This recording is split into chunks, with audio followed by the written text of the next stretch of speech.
Al-Hajj Muhammad Al-Ghifari S.Soski. Kepada beliau faliyatafaddal masykuran mahjuran. Sallu ala Nabi Muhammad.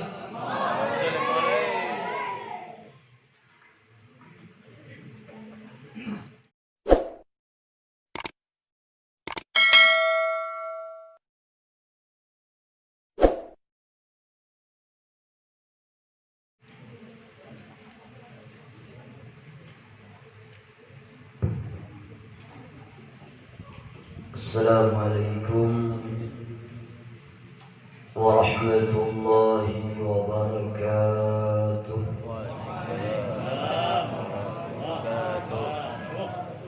Yang menjawab salam mudahan hajatnya dikabulkan oleh Allah, rezekinya dilancarkan oleh Allah. Ulun ulang sekali lagi, assalamualaikum warahmatullahi wabarakatuh.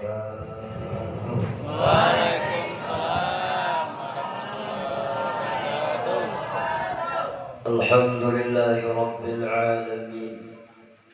Summa alhamdulillahi alladhi hadana li kitabih wa faddalana ala sairil ummami bi akrami ahbabih.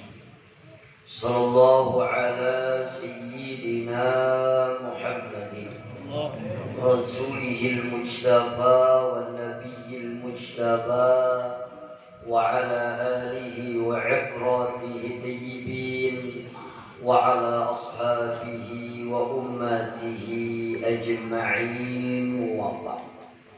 Yang ulun hormati dan ulun muliakan orang-orang tua kita, wabil khusus kepada Al-Hajj Ayahanda Haji Syarkawi, kepada guru kita Al-Hajj Ustadz Syukri, guru kita Al-Hajj Muhammad Rawiyani Sakrani, Ustadz kita, bapak-bapak, ibu-ibu, hadirin sekalian yang insya Allah dicintai dan disayangi oleh Allah Subhanahu wa Ta'ala.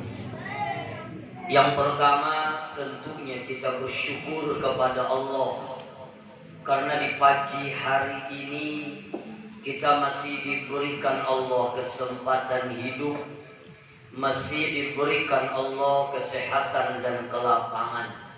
Tentunya kita berharap dan bermohon kepada Allah, mudah-mudahan kesempatan hidup yang diberikan oleh Allah, kesehatan yang diberikan oleh Allah selalu dan selalu kita gunakan dengan sesuatu yang diridhai oleh Allah, dan kita berharap nantinya tatkala roh kita diambil oleh Allah, kita semua meninggal dunia dalam keadaan husnul khotimah.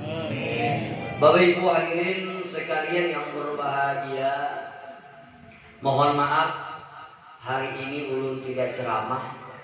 Ulun hanya membacakan kitab Mukasyyafatul Qulub saja. Ini sampai jam berapa Ustaz Sakrani? Kalau tidak di demo orang ini toko buka jam 7 oleh setengah 8. Insya Allah setengah 8 buka toko.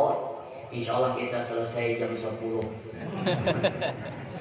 Insya Allah sebelum setengah 8 selesai insya Allah. Di dalam kitab Mukasyyafatul Qulub ini ada satu bab, al-babul awal fi bayanil khauf. Bab yang pertama menjelaskan bagaimana meletakkan sifat rasa takut kepada Allah. Lalu di bawahnya dikatakan alamatu billahi ta'ala tuzharu bi sab'ati asya'. Tanda orang yang takut kepada Allah itu ada 7 macam. Jadi kalau kita memiliki yang 7 macam ini tanda kita benar-benar takut kepada Allah, dan insya Allah kita akan diridhai oleh Allah Subhanahu wa Ta'ala. Di antara yang 7 ini ada 2 yang berkenaan dengan masalah hati kita. Dan diakui tidak diakui, yang paling berat hidup ini adalah membersihkan hati kita. Bujur kan? Kalau sembahyang insya Allah semua kita kalau sembahyang. Kalau puasa insya Allah semua kita kalau puasa. Kalau ke majelis taklim insya Allah semua kita bisa ke majelis taklim. Tapi yang paling berat dalam hidup ini adalah membersihkan hati kita. Daripada ria, daripada ujub, daripada sombong, daripada gila dengan pujian dan lain sebagainya. Makanya ada istilah mengatakan begini, ma adraka inda man adraka bikathrati salatin wala saumin wala zakatin wala sadaqatin walakinna man adraka inda man adraka bisalamati sadri. Seseorang tidak akan sampai derajatnya tinggi di hadapan Allah. Seseorang tidak akan sampai derajatnya mendapatkan keridhaan Allah dengan sebab dia rajin salat, dengan sebab dia rajin zikir, dengan sebab dia rajin tahajud, dengan sebab dia rajin sedekah. Tetapi orang yang sampai kepada keridhaan Allah dan derajatnya akan dinaikkan oleh Allah adalah orang yang bersih hatinya dari berbagai macam penyakit hati. Makanya dulu di zaman Rasulullah SAW, kalau tidak salah cerita ini terdapat di dalam kitab Tanbihul Ghafilin. Dulu di zaman Rasulullah SAW, seorang pemuda ini datang terlambat ke halakahnya Rasulullah. Jadi Rasulullah setelah berkumpul dengan para sahabatnya, datang seorang pemuda ini terlambat. Dia mengucapkan Assalamualaikum ya Rasulullah. Waalaikumsalam. Setelah pemuda ini masuk halaqah, maka Rasulullah mengatakan kepada para sahabatnya, tahukah engkau wahai sahabatku, yang baru datang tadi adalah ahlul jannah, ahli surga.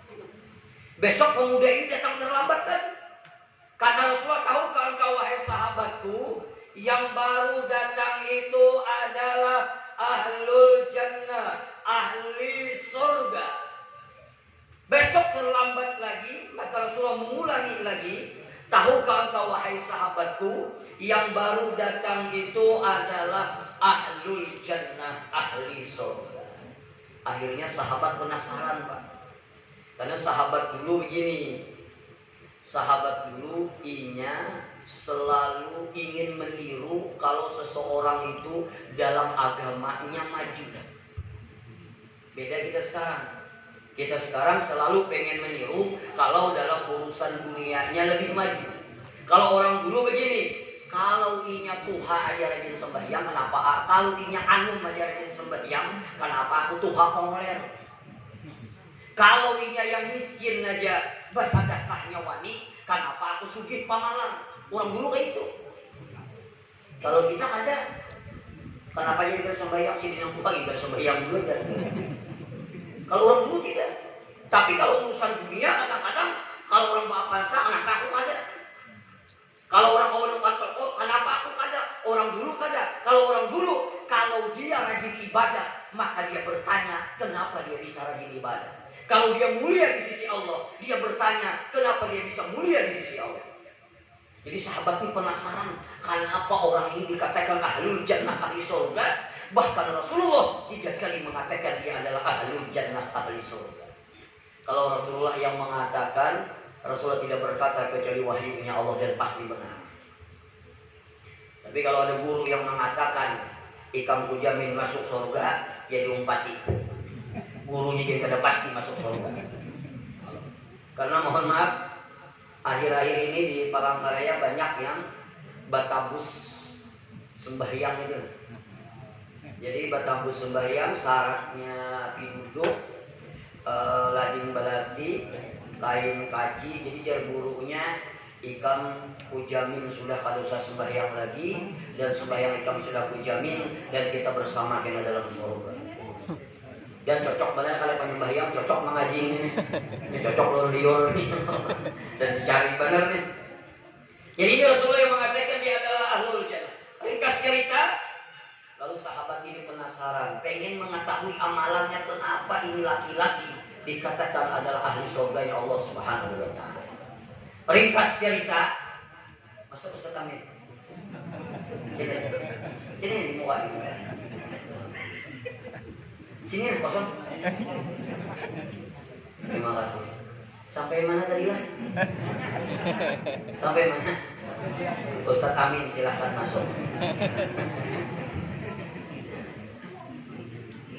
Akhirnya sahabatnya penasaran, pengen mengetahui apa sih amalannya, sampai Rasulullah mengatakan dia ahlul jannah, ahli surga. Ringkas cerita dalam kitab itu kalau tidak salah, lalu umpat bemalam, numpang nginap sahabat ini, pengen mengetahui apa amalannya, sampai Rasulullah mengatakan dia ahlul jannah, ahli surga.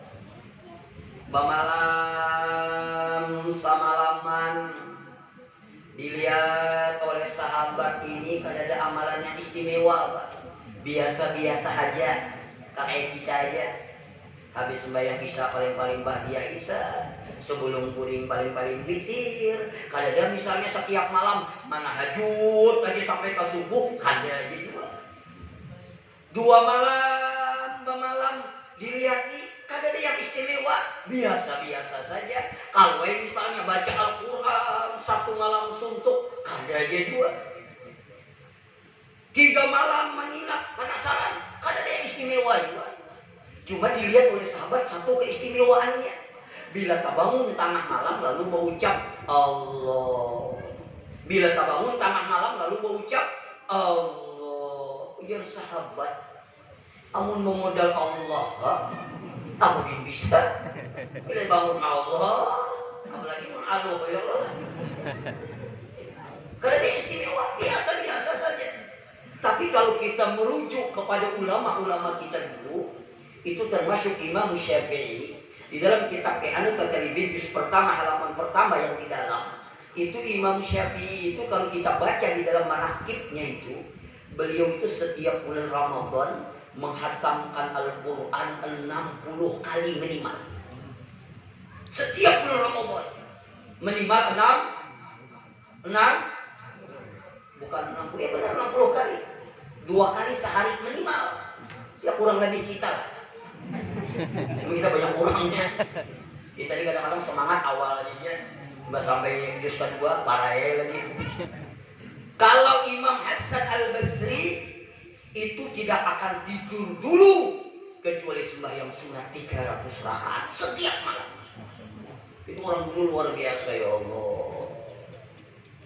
Kita ini jangankan 300 rakaat, imam kepanjangan ayat di bawah.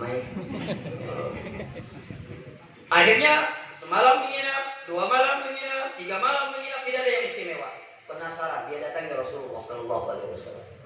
Ya Rasulullah, ulun mendengar dia berucap bahwasanya pemuda itu adalah ahli surga ya Rasulullah, dan ulun yakin perkataan dia pasti benar.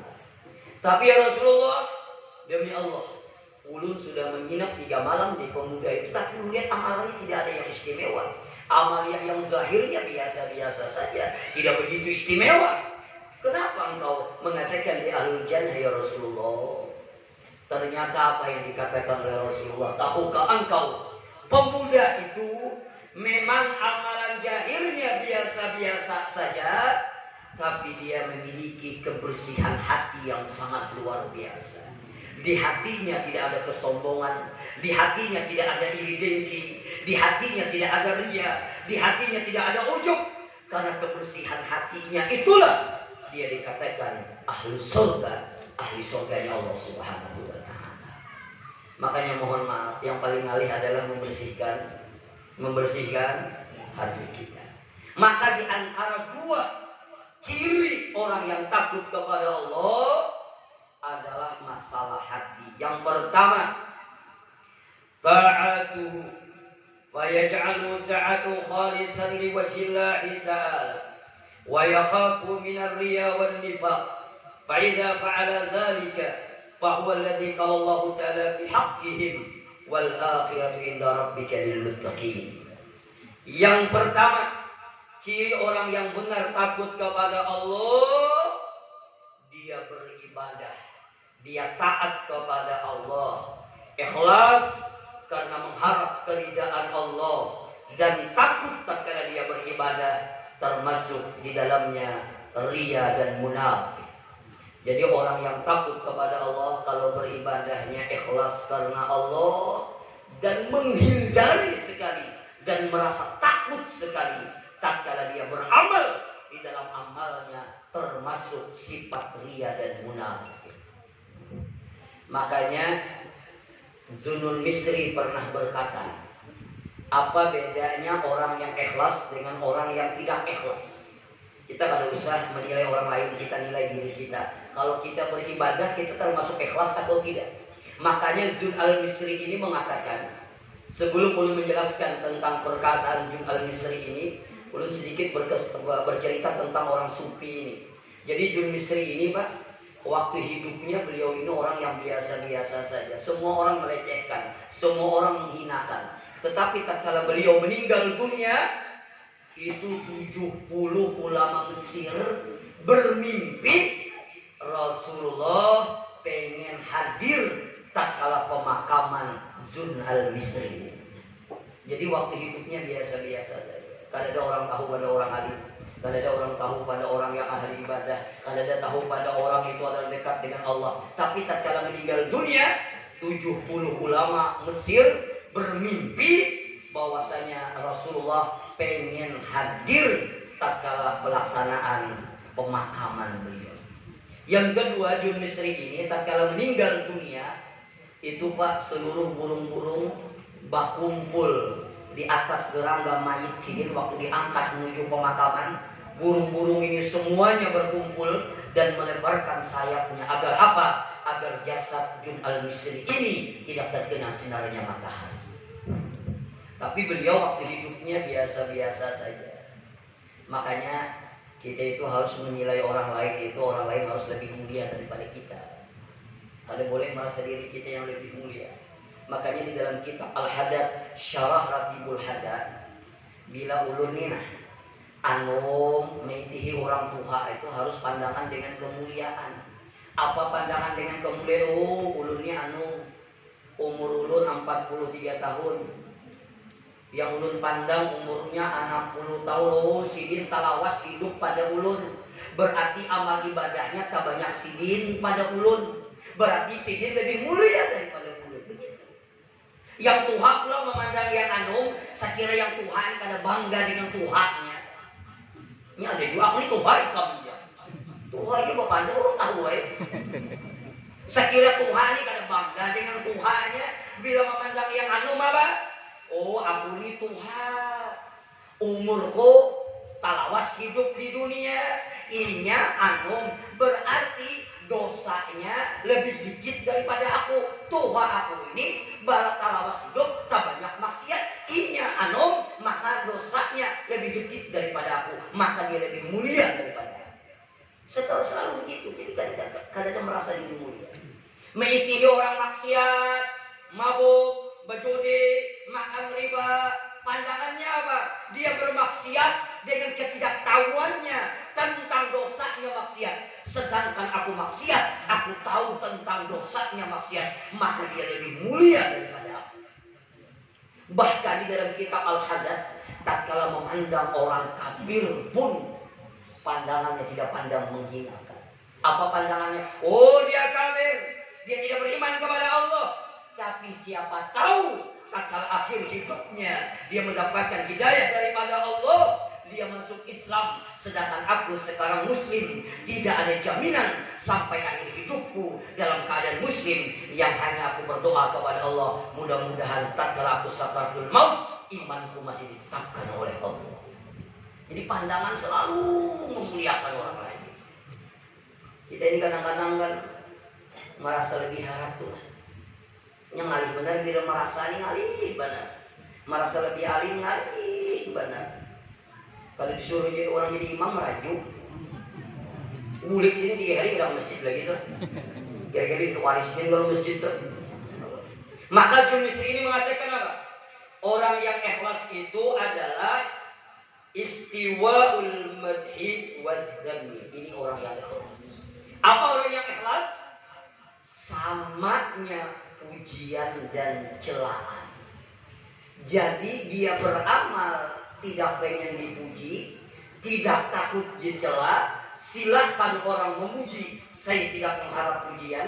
Silahkan orang mencela, saya tidak takut celaan. Yang saya tuju adalah ridhonya Allah Subhanahu wa Ta'ala. Itulah orang yang ikhlas dalam hidup. Cuma kita kadang-kadang ini mulut pribadi aja. Kita kalau usah beramal berbuat baik sedikit ini. Bila orang ada memuji kadang-kadang sakit hati. Apa contohnya? Mohon maaf. Memberi duit dari orang, ini kita beri orang duit, ini kita beri 100.000. Orang kalau berterima kasih ya kadang-kadang sakit hati kita nih. Mau muar mana jadi beri, mau terima kasih kada, mulihin kada, sakit hati memberi. Padahal kewajiban kita, ini berterima kasih kan, inya kada kan, inya marangut kan. Aku ada berharap pujian ikam, aku ada berharap terima kasih ikam, aku memberi kewajibanku memberi ikam, selesai urusan. Coba kita beri, kalau berterima kasih sakit hati. Orang-orang boleh nyampe jadi orang-orang terus si antu memberi muar benar jadi bari 100.000 berterima kasih gini kada kucing bamarak sepak ini kasihan kucing. Padahal kita tidak seperti itu hidup ini. Mohon maaf. Apalagi contohnya senyum dengan orang lain. Kita ikhlas senyum ini kada apa-apa. Yang penting aku senyum, ini anak marangut kan. Nyandak aku libi kan, sarahinya aja. Yang penting aku senyum. Cuma kadang-kadang kita senyum, orang ada membalas senyuman kita, sakit hati, malah berniat awas jika besok. Ada ukur ini lagi kamu. Ini namanya tidak ikhlas menurut Bin Al-Misri.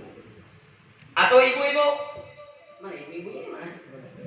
Oh, di luar. Terima kasih ya ibu-ibu. Atau bu huruf bu kami keluaran yang ke dalam bu.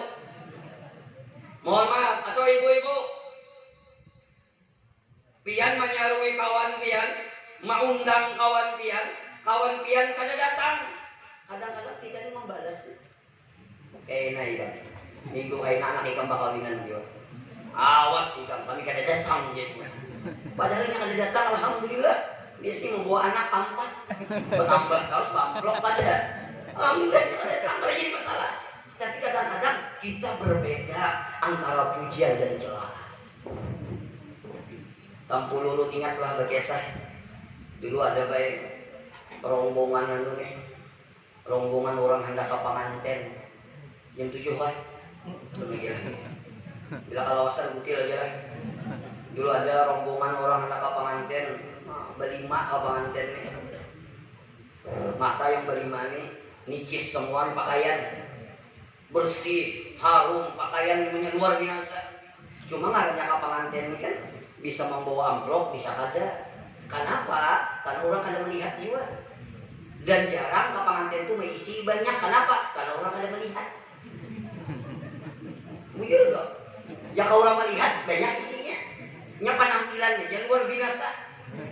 Apalagi mau ibu-ibu ya Allah, bulu mata palsu, sandal tinggi, jilbab mida larang-larang. Iki amplopnya paling gancang 5.000. Kita rapit di ujungnya. Kenapa? Ibu jangan serius loh. Kenapa jadi wani memberi 2.000? Karena alasannya orang ada melihat itu aja. Berarti kita beramal nih bila dilihat bertambah kali ikhlas. Bujur kada? Jadi yang laki 50.000 ya gini kan bisa. Ini ada melihat dia langsung bersalaman buat kasih itu orangnya. Ya Allah. Jadi ringkas cerita. Yang berlima ini datang nicis pakaian, ternyata di dalam pengantin tulisannya lalakian sebelah kiri, bebinian sebelah kanan. Bebinian ini berlima ke sebelah kanan naik Pak. Separuh jalan bertulisan pula. Yang amplop sebelah kanan, yang pada amplop sebelah kiri. Rupanya kali-kalimanya kada ada yang amplopnya. Taruh ke sebelah kanan pulang. Sampai ujung bertulisan pulang. Yang sebelah kado sebelah kanan, yang ada bakado sebelah kiri. Taruh amplop kada bakado kada ke sebelah kanan pulang. Batu tulisannya pulang, baik ujung-ujung harau silahkan keluar dari orang. Tulisannya itu nggak ada bawa modal, usaha manten. Jadi kadang-kadang mohon maaf, kadang-kadang kita itu nilaiannya pujian, tadi ini kurang. Kadang kata Jun Al-Bisri apa? Orang yang ikhlas itu samanya pujian dan celah. Dan orang ikhlas ini biar percaya kalau percaya nyaman betul orang ikhlasnya. Inya tidak ada rekayasa itu dalam dirinya. Inya beramal tidak mengharap pujian. Inya beramal karena Allah. Nyaman sandarannya hanya Allah. Bila inya memberi lupakan. Bila kita berbuat baik lupakan. Bila menolong lupakan. Jangan berharap pujian, jangan berharap balasan. Demi Allah, bila kita berbuat baik, berharap pujian, berharap balasan, siaplah untuk sakit hati dalam hidup ini.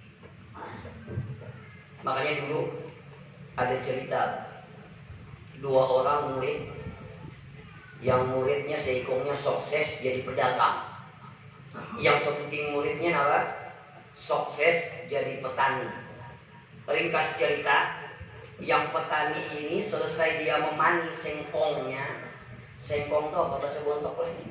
Bumbili. Belum tadi saya pikir harus di Jakarta tadi ya. Bumbili. Jawa apa bumbili ya? Tapi kira-kira seorangan. Jawa bumbili ya. Habis memanen jawanya, lalu ingat lawan gurunya. Ya Allah, lawas kada meelangi guru nih.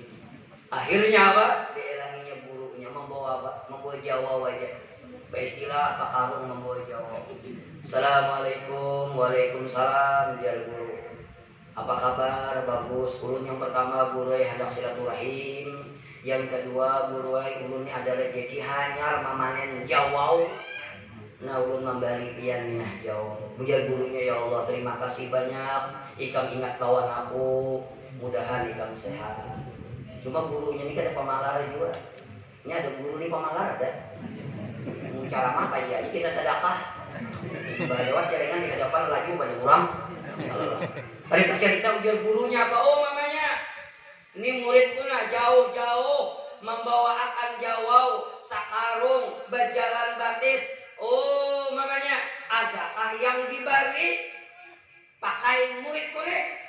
Jadi yang gini ada apa? Kambing. Bari aja kambing. Aku kolesterol juga. Bari ya kambing. Akhirnya murid tadi Pak memberi Jawa, bulik membawa apa? Bulik membawa apa? Membawa kambing. Di tengah jalan bertamuan lawan murid yang kedua pedagang. Jangan tersinggung pedagang Pak. Ini ulun pedagang juga sama kita. Pedagang ini pikirannya apa? Untung atau rugi? Itu pedagang. Karena ada biar keluarga gitu. Disembelihnya kadang-kadang. Kadang-kadang pedagang di malam raya. Mereka cerita dari mana ikam datang? Jarangnya belang pada guru kita. Apa? Dari guru kita. Sampai elangnya lawas kada silaturahim. Kenapa jadi murid membawa kambing? Kita tahu juga jalannya.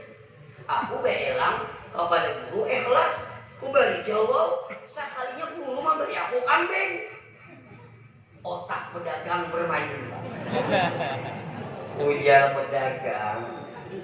Kalau memberi sengkong aja dapat kambing, apalagi memberi sembakau setelah. Ini insya Allah bisa sapi, bisa onta dapatnya. Akhirnya apa? Ya makan pickup L300. Ini ulun aja memang ada kisah L300 ya ada. Dimasukkan sembakau, hibah datang kepada gurunya. Assalamualaikum, waalaikumsalam. Takjub gurunya. Kenapa silaturahim? Yang kedua, ini hendak memberi sembakau satu pickup full. Takjub gurunya. Kenapa? Mendadak baik. Ini orang mendadak baik ini mencurigakan. Begitu lah. Kalau mendadak baik ini mencurigakan kan. Cuma bahari ada kisah orang Palua lah. Aku lihat mencurigakan dari itu. Jadi orang Palua ini habis di Jakarta, babaya mulik, gaya saya sekarang berhenti bahasa Palua. Jadi orang kenapa? Ya akibat pergaulan. Dia tak boleh kayak pulang. Akhirnya banyak gurunya, masya Allah, terima kasih banyak kita memberi sembakau. Oh mamanya, alhamdulillah, murid kita memberi sembakau, tahan beberapa bulan. Guru ini disabaikan orangnya. Kenapa jadi guru? Oh mamanya, adakah yang diberi pakai murid kita nih? Ada aja mamanya apa? Jawa semalam, julung aja Jawa semalam. Kau boleh Jawa. Ini serius nih. Cerita ini ada hikmahnya. Yang pertama, kada berharap dapat kambing. Kada dibari orang, ya kada sakit hati juga kada berharap. Yang kedua, berharap bayar dibari orang dapat kambing, dapat jauh. Kenapa? Karena kada ikhlas. Jadi punya kada ikhlas ngalih banget. Tapi kalau dipuji orang kada, orang menyambat kada, kata salah. Yang penting aku beramal karena Allah. Jangan tak sambat-sambat pemberian baik. Kadang-kadang ada jamaah nih, aku ustadz kolerai pakai sah ya. Tahu lebihan hambal yang dia itu. Tapi pakai sah dan koler ya. Makanya dikatakan di dalam kitab ini asbabur riya. Sebab-sebab orang yang riya itu yang pertama adalah hubbul maddah. Sebab-sebab orang yang riya itu yang pertama adalah cinta dengan pujian. Bila orang tuh katuju dipuji, katuju ambungan, itu bisa menyebabkan dia riya. Contoh, asalnya anak memberi 100.000 aja, 100.000 aja. Cuma karena orang memuji pian, ya Allah, sudah sugih, baikan, pulang luar biasa pian. Yang tadinya hendak memberi 100.000 pada jadi berapa? 100.000 rupiah. Sampai sidin 1.000. Yang banyak sampai tambah daya lelah. Kenapa? Karena dipuji. Ini biasanya orang yang senang dipuji ini yang menyebabkan dia riya. Yang kedua, nah ini kita kadang-kadang kada sadar. Orang riya itu bisa juga disebabkan khaufudam. Apa itu khaufudam? Takut dicela. Inya kada hendak dipuji kada, tapi takutan dicela. Itu bisa menyebabkan seseorang riya. Apa contohnya? Mohon maaf, ini ulun duduk di sini. Lewat celengan. Tahu kalau celengan? Tahu ada? Yang banyak mencelengi daripada membuat itu celengan katanya. Lewat celengan. Asalnya nih di Pari ini anak memberi 5.000 aja anak memberi. Cuma kebetulan ulun bayi barak yang dihigari diam di barak ulun. Sekali ulun lihat yang dihigari mengambil duit lah 50.000. Diam di barak seorang bayi barak memberi 5.000. Lalu apa? Habisnya membuat 50.000, yang hendak memberi 5.000 ada jadi supan aku ampun barak. Maka 24 pintu aku lah. Yang diam di wadah kuning, mohon maaf, yang diamnya sederhana aja, memberi 50.000. Sopan aku memberi 5.000. Lalu kada jadi memberi 50.000. Beisi duit 300.000. Ambil sekalinya yang ada napa 250 aja. Dibuat ya 250 nih. Membuat 250.000 ini bukan pengen dipuji, tapi takut dicela. Apa dicela? Sugihnya tapi pemalar. Toko banyaknya tapi perhitungan. Umrah tiap tahun tapi pemalar. Supan nih. Ya pada jadikan memberi 5.000, ambil 250.000. Memberi bukan ingin dipuji, tapi takut dicela. Ini bisa menyebabkan seseorang riya. Mbah Tuntung ujar yang yang di sebelah banyak yang memberi 50.000. Biar banyak juga 50.000. Di mana kamu dapat 50.000 tadi? Itu di belakang pian jadi gugur ada 50.000. Kalinya duit sidin gugur. Mana ya sisa 250-an nya. Ini namanya takut dicela. Hati-hati. Lalu ciri-ciri orang yang ngeriak. Sedang yang udah lah. Harus kakak ada kan? Nasinya bungkus plastik ini cepat basi lu lihat tuh. Lalu ciri orang ria itu katula idza kana wahdah. Yang pertama malas apabila sendiri. Itu ciri orang yang ria. Ulun aku lawan pian. Jujur aja. Bila ke masjid orang ajan sembahyang qabliyah atau tidak? Nah ya Allah harus menyauti aku. Pian sampai ke masjid orang ajan johor. Pian di masjid sembahyang qabliyah atau ada? Sembahyang qabliyah atau ada? Qabliyah. Insya Allah kadang-kadang qabliyah. Habis tuntung sembahyang Zuhur, insya Allah ba'diyah, rawatibnya dijawab. Tapi pertanyaannya sekarang, di rumah sebelum sembahyang Zuhur menggawe qabliyah ada kan? Bahanunya ini bahanu ada atau bahanu jarang kan? Ini serius ini. Kita kadang-kadang di tengah orang banyak, alhamdulillah menggawe qabliyah. Imbah tuntung orang sembahyang, insya Allah menggawe ba'diyah. Tapi di rumah pertanyaannya, pada ada orang, pada ada apa ajian, jangankan qabliyah amat kita ada. Akas semediang. Berarti mohon maaf, kasula idza kana wahdah, malas apabila sendiri. Bila di tengah orang lain banyak, itu ciri orang yang ria dalam amal. Kita kalau bisa menilai orang lain, kita semua memiliki penyakit ini. Oh, aku ini kayak itu, ada kah? Bila aku yang kayak itu, ada ikhlas berapa? Ya Allah. Bila di masjid, oh sembahyang qabliyah, sembahyang ba'diyah, atahiyatul masjid. Kenapa? Ustaz dihijab. Pada nyaman dulu kalau sembahyang, biar sudah. Usalillahi supani. Rakaat ini kan supan aja ya. Tapi kalau di rumah sama atau tidak? Berarti kata Imamul Ghazali, kalau orang di rumahnya malas kalau sendiri, di tanah orang banyak, itu ciri orang yang beramal tidak karena Allah. Kalau usah maling-maling menilai, kita nilai diri kita sendiri saja. Makanya Rasulullah, ulun mohon maaf terulang cerita. Rasulullah itu kan kalau sembahyang sendiri lama sekali. Bahkan menurut riwayat satu rakaat beliau salat surah Al-Baqarah karena sendiri, Pak. Bahkan menurut riwayat sampai kaki beliau bengkak. Kenapa? Begitu lama berdirinya dalam keadaan menangis tatkala beliau salat sendiri. Tapi beliau pesankan kepada Ibnu Mas'ud, kalau kau sembahyang berjamaah, jangan kau terlalu panjang ayat, perpendeklah ayatmu. Kenapa? Yang pertama menjaga hati kita, yang kedua sembahyang berjamaah memimpin orang banyak. Kita kadang-kadang kalau kita bila di masjid panjang ayat, bila seorangan Allah gitu. Malaikat aja pinandu. Subuh qul huwallah, zuhur qul huwallah, asar qul huwallah, maghrib qul huwallah. Jadi babaya pian angkat takbir Allah dan malaikat pasti qul huwallah. Kadang-kadang di tengah orang banyak rajin benar. Ini ciri orang yang ria. Yang selanjutnya apa? Wa yazidu fil amal ijasuni alaih. Ciri orang yang ria itu bertambah amalnya apabila dipuji oleh orang lain.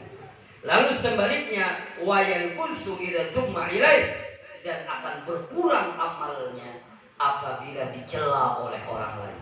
Jadi ciri orang ria yang pertama, bila seorangan koler, bila di tangan orang banyak rajin, bila dipuji bertambah amalnya, bila dicela kurang amalnya. Maka kata Imamul Ghazali, itu adalah ciri orang yang tidak ikhlas karena Allah Subhanahu wa taala. Maka yang pertama di dalam kitab Mukasyyafatul Qulub, ciri orang yang takut kepada Allah, ta'atuhu khalisan liwajillahi ta'ala. Dia beramal ikhlas karena Allah Subhanahu wa ta'ala. Yang kedua, yang terakhir sampaikan tadi dua. Yang kedua, bahwasanya orang yang benar-benar takut kepada Allah, qalbuhu, hatinya. Apa hatinya? Fayakhruju minhu al-adawatu wal buhtan wa hasadul ikhwan. Li'anna al-hasada yaqul hasanati kama qala sallallahu alaihi wasallam. Al-hasadu yaqulul hasanat kama taqulun nar al-khatabah. Jadi yang kedua, orang yang takut kepada Allah itu mengeluarkan di dalam hatinya ada rasa permusuhan dan ada sifat iri dengki terhadap nikmat orang lain. Jadi bila orang itu bujur-bujur takut kepada Allah, di dalam hatinya tidak ada permusuhan. Biar aja orang memusuhi, yang penting aku ada niat memusuhinya. Biar aja yang ada menagur, yang penting aku menagur. Biar aja yang memutuskan tali silaturahim, yang penting aku menyambung tali silaturahim. Maka kalau mampu demikian, itu adalah ciri orang yang takut kepada Allah. Makanya kata sebahagian ulama, sekira kita bahagia ini ada 3. Jadi bila pian mampu mengamalkan yang 3 ini, pian insya Allah pian bahagia. Yang pertama apa? Jangan ada musuh dalam hidup ini. Kawan 1000 masih kurang, musuh 1 terlalu banyak. Jangan ada permusuhan. Biar aja nyiri dingki ada apa-apa, biar aja yang menyambati kita ada apa-apa. Tapi ustadznya yang cak mengulibi aku, biar aja muntungnya juga. Biar aja. Jadi kalau hendak bahagia jangan ada musuh dalam hidup ini. Yang kedua apa? Jangan tersinggung. Sekira bahagia, jangan terlalu banyak hutang. Kayak bulan, karena mau bahagia orang banyak hutang nih gitu. Bersamut. Iya, memasang sandal, tak pasang sandal bini, memikirkan hutang. Yang memberi keluarnya sampai ke masjid, abut mencari sandal, kaumnya mencari agar dapat. Saklinya memang ada bersandal. Anak memikirkan hutang. Jadi berhutang boleh aja, tapi jangan terlalu banyak. Jangan terlalu banyak, kayak kepala ya. Karena pian berdagang, mun berdagang. Wah ini mun berdagang ini diisi duit 2 miliar lah misal, kamu dihelewi itik 2 ikung sama liar. Mari ditangkap. Biar diisi duit 2 miliar wah ini nah. Mun hutangan sama liar ampun kita sedikit kepala sudah. Mun wah ini. Apalagi mun sama liar 1,7 ampun orang, 300 ampun kita. Itu bisa kalian ke Silawar ke pasar. Bujuran kepinik kepala. Jadi jangan terlalu banyak hutang.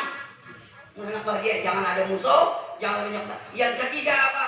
Pandanglah yang indah-indah dalam hidup ini. Insya Allah bahagia. Jadi bila maitihi bini itu lihat kelebihannya. Bila maitihi laki itu lihat kelebihannya. Di balik kekurangan pasti ada kesempurnaan. Insya Allah bahagia. Ya Allah.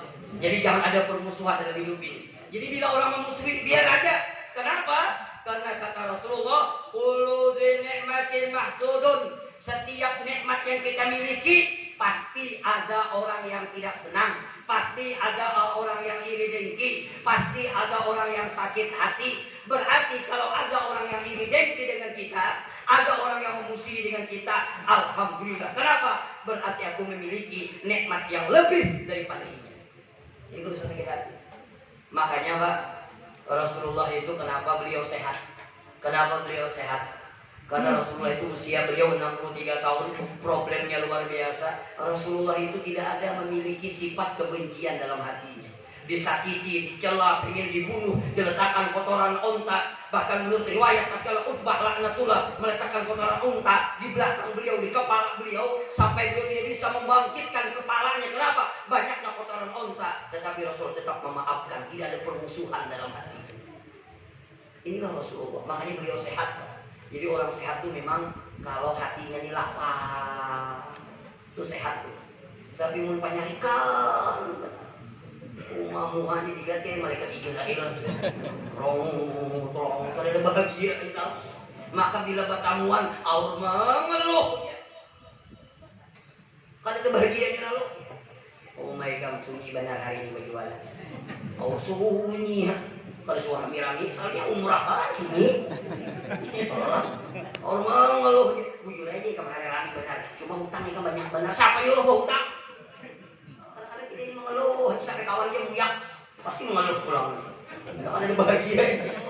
Muha kada berduit tuh pinandu benar kawan. Rangut, anak muka pentol dia pukul sidin. Kenapa? Mengeluh terus sidin. Rasulullah, kenapa beliau sehat? Kelapangan hatinya, tidak ada amarah, tidak ada kebencian. Makanya dalam Al-Quran, wal qaziminal ghaidha wal 'afina 'anil nas wallahu yuhibbul muhsinin. Orang berbuat jahat boleh dibalas dengan kejahatan, tetapi yang terbaik tatkala orang berbuat jahat balaslah dengan kebaikan. Orang yang takut kepada Allah tidak ada permusuhan dalam hatinya. Biar aja orang memusuhi, biar aja orang memutuskan tali silaturahim, biar aja orang ini dengki, yang penting aku tetap berbuat baik. Makanya Pak, orang berakhlak itu ada 3 macam.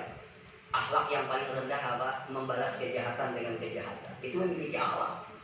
Misalnya mohon maaf si A Menempelin ulun tempelin juga itu akhlak. Tapi akhlaknya rendah, kenapa? Membalas kejahatan dengan kejahatan. Asal jangan labihan. Punya nempelin ulun mau mukuli itu labihan. Tapi punya nempelin ulun tempelin juga itu akhlak. Tapi akhlaknya paling rendah. Yang kedua, ada akhlak yang agak tinggi sedikit apa? Tahamulul adza, menahan disakiti. Si A menyakiti ulun kada membalas, ulun tahan benar. Sakitai hati ini sakit benar. Cuma ulun tahan kayak apa? Kata-kata ulun agar masih berkata yang baik. Ulun tahan ucapan ulun agar mengatakan sesuatu yang baik. Ulun tahan hati ulun agar bersangka baik kepada orang yang menyakiti ulun. Itu memiliki akhlak yang derajatnya lebih tinggi daripada yang pertama.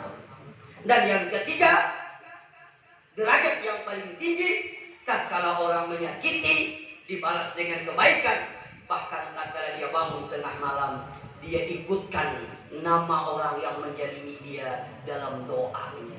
Ya Allah, si A itu rancak menyambati ulun.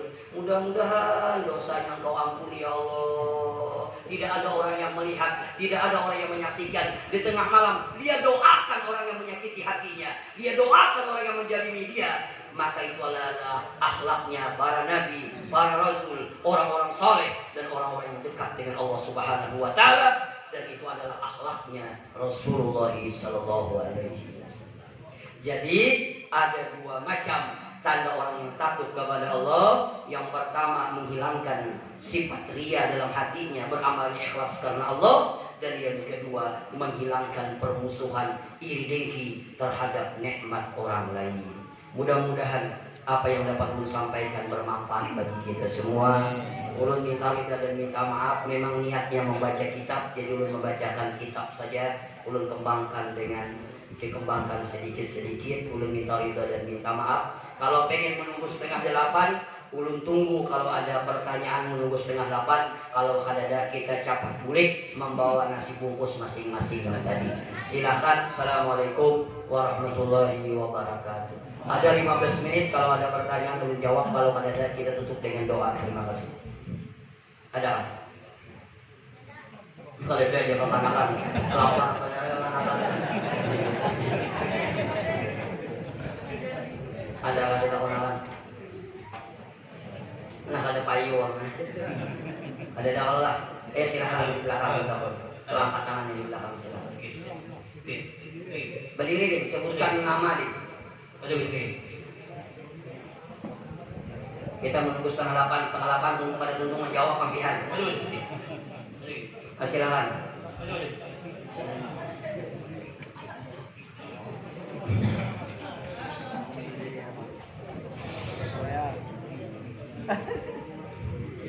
Ya silakan langsung jawabannya ya. Assalamualaikum Ustaz. Waalaikumsalam. Lah. Jadi kan dari Jerpian tidak ada sikap permusuhan. Ya. Jadi kita ini hanya dicela nabinya kan oleh Presiden Prancis. Jadi kayak apa sikap kita menanggapinya? Oke. Apa kita celah bangsa kayak apa? Oke. Begini, yang ulun itu kalau tidak ada permusuhan, kalau yang dicela adalah pribadi kita, kita dihina, ya memang kita pantas untuk dihina. Kita dicaci, ya pantas untuk dicaci. Kalau pribadi kita dihina oleh orang lain, maka disuruhlah kita bersabar dan memaafkan, membalas hinaan dengan kebaikan. Dan ini berat dalam hidup ini.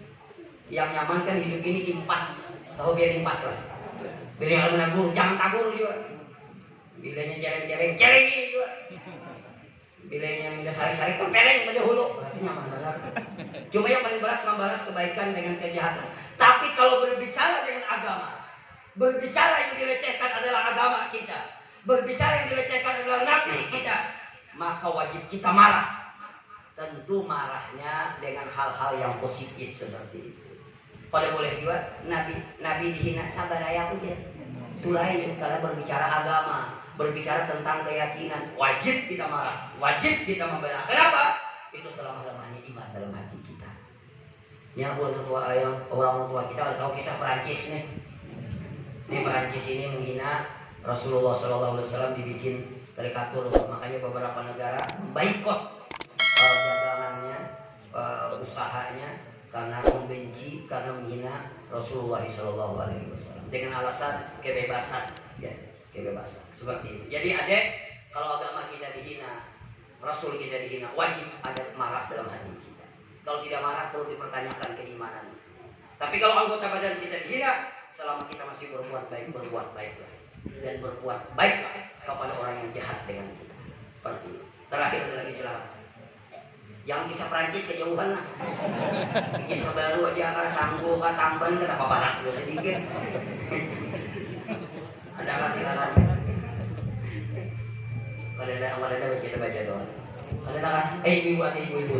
Silakan. Nah, ini luar binasa.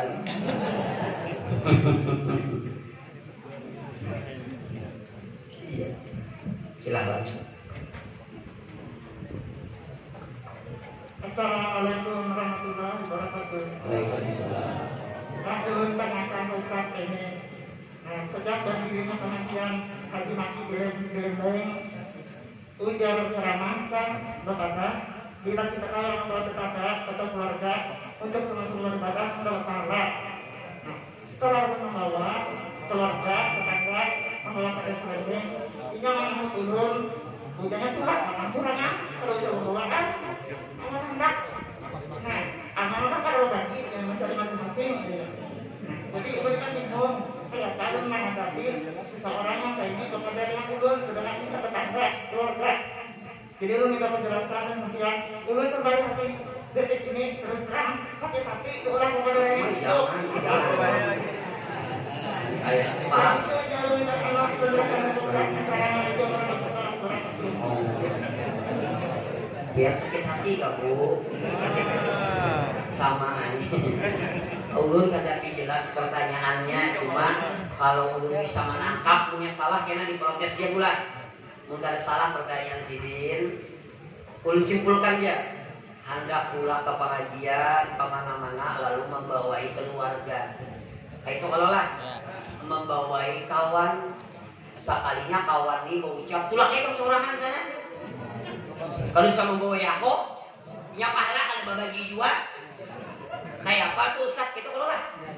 Lalu dia sini aku sakit hati benar. Kulut kita sakit hati mendengar aku. Sama sakit hati kita nih. Kayak apa tuh? Yang pertama, sebelum lu jawab kepada substansi pertanyaan. Nih Bapak Ibu. Kalau ada orang yang menegur kesalahan kita, pertama harus bersyukur. Kenapa? Mungkin Allah sayang dengan kita, hendak menegur, memperbaiki kita lewat mulut kawan kita.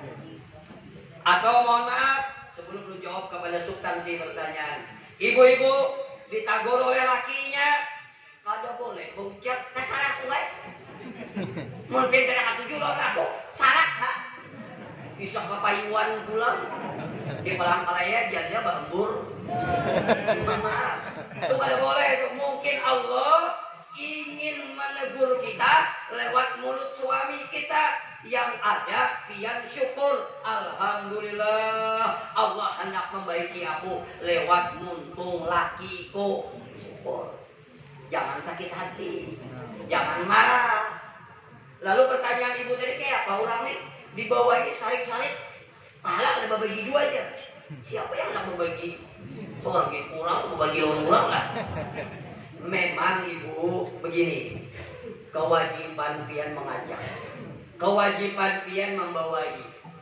Tapi kalau orang sudah dibawainya kada hakun, diajak kada hakun, niat baik pian sudah dicatat oleh Allah dan pian sudah mendapatkan pahala yang luar biasa. Kenapa? Karena ada niat baik pian ingin mengajak orang berbuat baik. Masalahnya baik lawan kada, itu urusan hidayah yang diberikan oleh Allah. Karena kita ini kan hawa baik memberikan hidayah. Amun kau memberikan hidayah nyaman benar. Nih bagi dicaramahi alim semuaan kenyamanan. Jadi yang penting kita membawai, yang penting kita hendak berbuat baik. Inya ada hakun. Yang penting niat pian sudah ingin berbuat baik kepada inya, membawainya berbuat baik, dan insya Allah pian sudah dicatat orang-orang yang baik di sisi Allah. Pesan ulun kagak usah sakit hati. Apalagi mau menangis menggaraung di hadapannya pada usah. Sakit hati aku nih. Oke, demikian. Terima kasih. Minta ridha dan minta maaf. Ulun rasanya terakhir ceramah di sini. Waktu bukan di sini, di bawah Bahari. Waktu ulun, abah ulun masih berdagang di pasar waktu itu, masih kuliah di Palangkaraya. Lawas benar, mungkin lebih sudah sebulan belum ada ceramah di sini. Oh, puluh tahun tak pula. Terima kasih ulun undang ke sini. Ulun minta ridha dan minta maaf khusus kepada para Ustadz Sakarani, Ustadz Amin, Ustadz Rawiyani, Ustadz Syukri. Kalau penyampaian ulun ada salah, ulun minta ridha dan minta maaf. Terima kasih atas segala perhatian. Mohon maaf atas segala kekurangan. Insya Allah kena hari ini habis sembahyang johor, acara di Kamper. Habis acara di Kamper, ulun kembali lagi ke habitat ulun, ke Palangkaraya beserta yang Tuha lawan yang Anum. Jadi ulun membawa dua hari ini, yang Anum lawan yang Tuha. Yang Tuha mama ulun, yang Anum bini ulun. Jadi insya Allah boleh tolong doa mudah-mudahan sehat dan selamat insya Allah. Terima kasih. Al-Fatihah.